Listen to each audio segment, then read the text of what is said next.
The day of judgment. Heaven or hell? Where will your soul be? The day of judgment is not a distant metaphor. It is a certainty written in the Bible, as solid as God's own character. Hebrews 9:27 declares, "It is appointed for men to die once, after which comes judgment." No matter how hard the world tries to deny this truth, it remains because it does not depend on human opinion. While many live as if life were a road without a destination, the Word reminds us that every step brings us closer to that inevitable encounter. That day cannot be avoided by flight, excuses, or distractions. God's judgment is not based on appearance, status, or influence. It is perfect, immutable, and aligned with what the Bible reveals from Genesis to Revelation. Many spend their lives trusting their own righteousness, believing their good intentions are enough.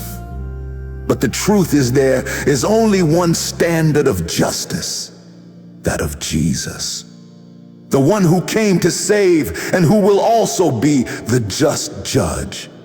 Acts 17:31. Each of us is walking, consciously or unconsciously, toward this encounter. And perhaps the most frightening thing is the false sense of security that many cultivate today. They live as if the judgment was a legend, as if God were indifferent to sin, as if there was always more time. But the real.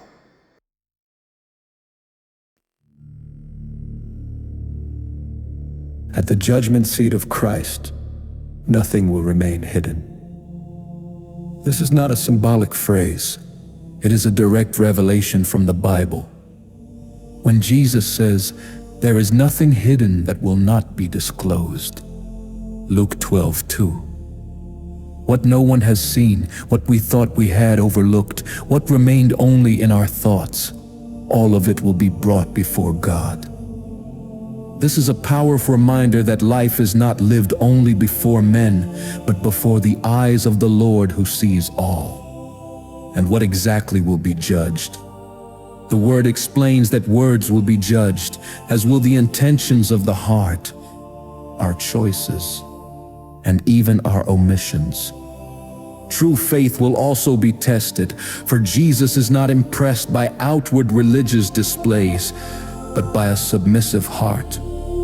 In the judgment seat of Christ, every action, from the simplest to the most momentous, will be weighed with perfect justice.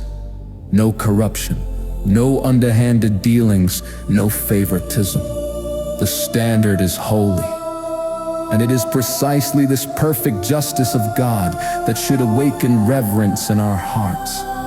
Not a paralyzing fear, but a reverence that compels us to live with intention, knowing that every decision is linked to eternity. The judgment seat of Christ will not be a place of injustice, but of absolute truth, and this truth will reveal who we were when no one was looking. The book of life, mentioned in Revelation 20:12 and 21:27, is not a figure of speech.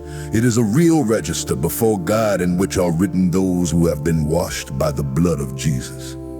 The Bible clearly indicates that this book will be opened in broad daylight, and only those whose names are written in it will have access to eternity with Christ. It does not matter how influential, religious, or good a person someone was, for salvation does not depend on that, but on divine grace. This book is the final seal of those who truly belong to the Lord.